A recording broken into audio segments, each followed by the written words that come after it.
How do people use art to tell stories? We missed our end of the year tours, and usually this time of the year, we're getting ready for summer workshops. This year's a little bit different, and we miss you all.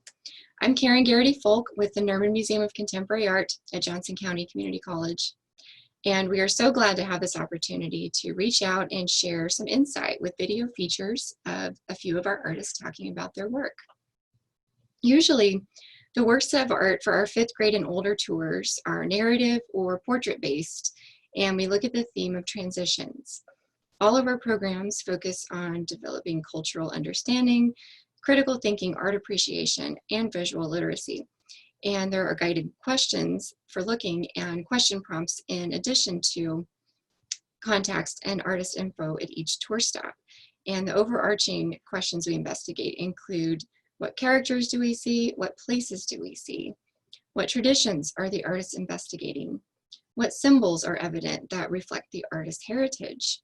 What transitions have the artists experienced in their lives? How have the artists expressed their diverse experiences? And after the tour, we ask, which transition stands out the most for you? What historical connections did we discover? What are some ways an artist's life experience translated into their artwork? And how might information on the label help us connect with the artist? The featured artists include a few who have Kansas City connections. Larry Thomas is a retired former chair of JCCC's Fine Arts program, and he lives in Olathe. There's a link to his past exhibition with more pictures and another video on our past exhibition website. Go to nermanmuseum.org. And Kukuli Velarde is a Peruvian artist who's based in the United States since 1997. She currently lives and works in Philadelphia. There's a link to her past exhibition information on our website also. Roger Shimamura was born in Seattle and now lives and works in Lawrence, Kansas. He taught at the University of Kansas beginning in 1969, and he was a designated University Distinguished Professor in 1994. The Nerman Museum has numerous pieces by Shimamura, and his work has been featured in many permanent collection exhibitions. We also have Ebony Patterson featured. She was born in Jamaica, and she's an associate professor in the painting department at the University of Kentucky in Lexington. There's a link to her past exhibition information on our website. Enjoy the videos.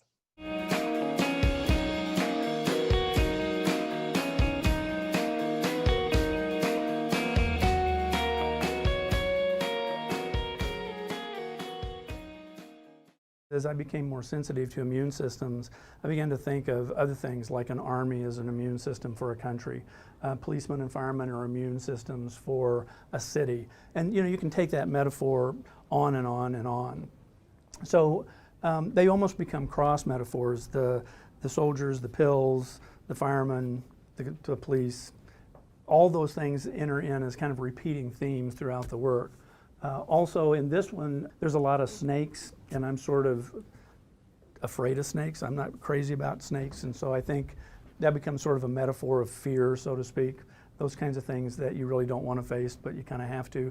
Plus, as you begin to investigate these things, snakes rely on camouflage a lot, as well as you'll see all different kinds of bugs, birds, animals, all kinds of things in the work. So there's these kind of layers.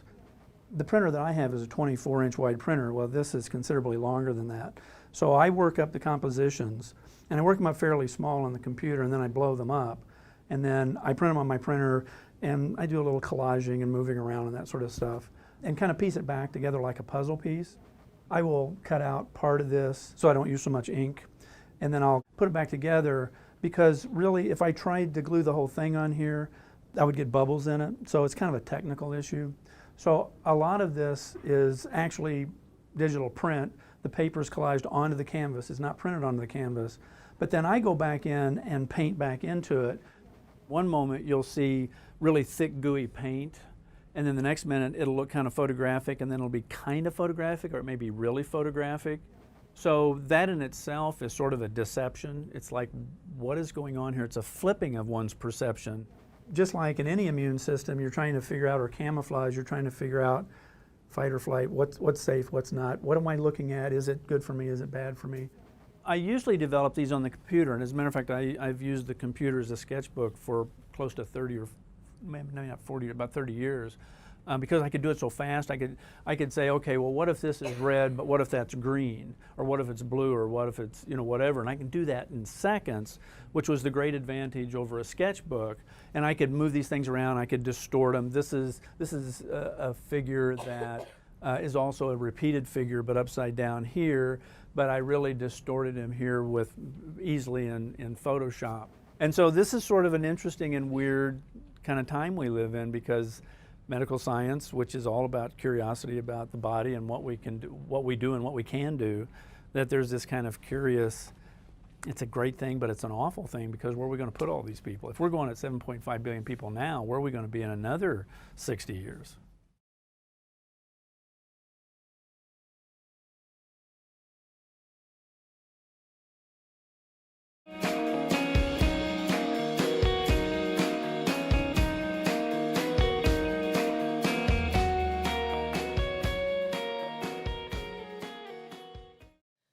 Plunder Me Baby are pieces that are in a anthropological museum and are waking up and are realizing that they are in a place that they don't know what the hell it is. They are completely out of context. They are not with the people that made them, and they are having several different emotions. That's what Plunder Me Baby is. They have racial slurs as titles because those are the racial slurs that you hear a lot in Latin America, because we are very racist with ourselves. The whiter you are, the better you are. The darker you are, the worse that it's gonna be for you. That is true everywhere. And they all have my face, not because I am narcissistic, which maybe I am, but because I was using racial slurs. And if I didn't use my face, I was not taking them on me. And it would have been as if I am saying it to somebody else. This mochica piece actually has this figure sitting over this round surface with the serpents in each side, and she's just holding very stiff, looking up like this.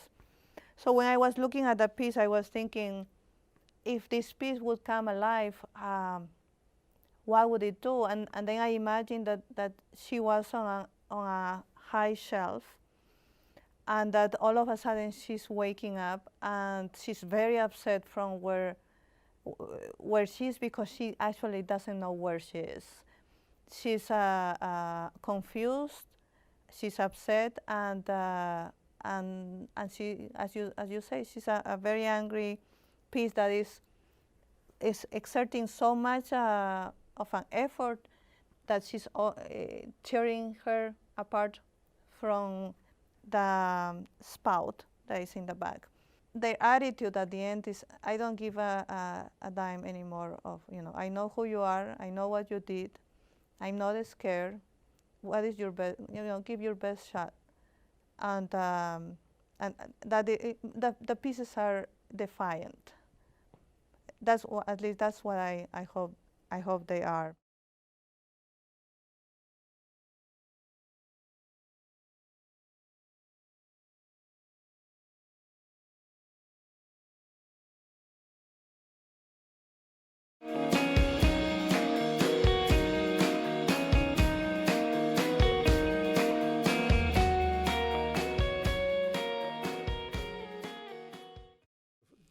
The first area of research I moved into were the camps. There were 10 of these located west of the Mississippi. The one that our family was in was called Minidoka, which was out in the lava beds in southern Idaho. Total population of these camps, about 121,000. And the 121,000 represented about 95% of all the Japanese American people that were living in America. The government decided that we were not to be trusted, and therefore, as President Roosevelt, in his own words, said, we must put them in concentration camps. That's a term he used. We were in there from a period of up to 4 years. Our family was in for 2 years, 2 full years. In Minidoka. Well, the painting that is in the collection here is called An American Infamy, and that was the first of 5 versions. Well, actually, I think there are 6 or 7 now.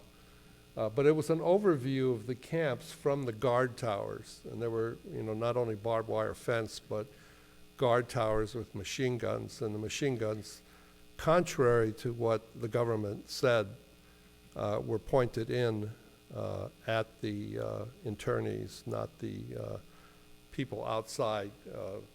The government said that these camps were set up for the protection of the Japanese American people, but why were the machine guns pointed in, not out? The rooms were 22 by 22 feet, which is about the size of a 2-car garage, and 7 people were expected to live in that space. Only 1 electrical outlet, no bathroom, no running water. You had to go to a public bathroom and shower facilities, and there were no walls in between. Everything was exposed, and older people in particular had a real hard time with that, obviously.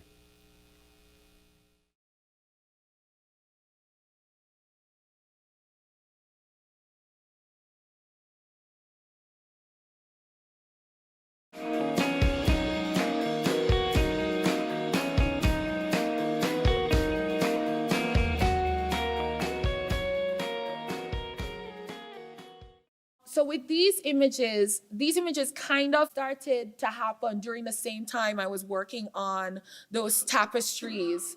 And I started to think a lot about the fact that I had never shown the tapestries and the works on paper together, because I just felt like aesthetically they were so different. The tapestries began to become so much more denser visually, but they certainly were not as dense with the works on paper. And I thought it was important to begin to do that. The other thing I was also interested in exploring with these works, I started sourcing images, particularly from party sites. And I was interested in the way people were composing themselves for the photographer. And sometimes there would be this kind of interesting intersection between what would be seen as a kind of runway model pose, but happening in a club party or at a street party. And there'd sometimes be these interesting moments. For example, this figure in the back who seems to be looking away, but ironically, he's very aware of the camera and is making a kind of conscious decision to not look directly at the camera, but proclaiming his presence and deciding on how he wants to be projected or to be seen through this lens.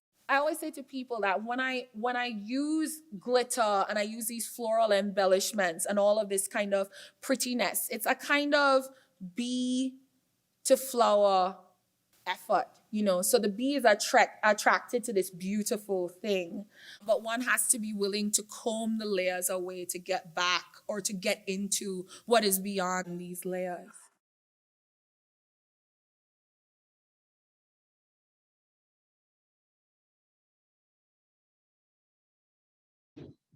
Thank you for watching our Insight videos. What is the role of art in telling stories? Talk to your families and learn about your own history. How has the past shaped your life? What's going on with your life right now, and what memories do you want to hold on to? There are 4 more artists with Insight clips on our YouTube playlist for Nerman Museum Education. Also, look at the Carlson Center's webpage to see more about the 3 Friday night free Light Up the Lawn concerts that we have at the college starting August 14. And also check back on the college's website, jccc.edu, to find out more about when the campus is reopened for visiting our outdoor sculpture and when the museum galleries reopen also. You can see for yourself what makes us one of the top 10 campuses with public art in America. Thank you.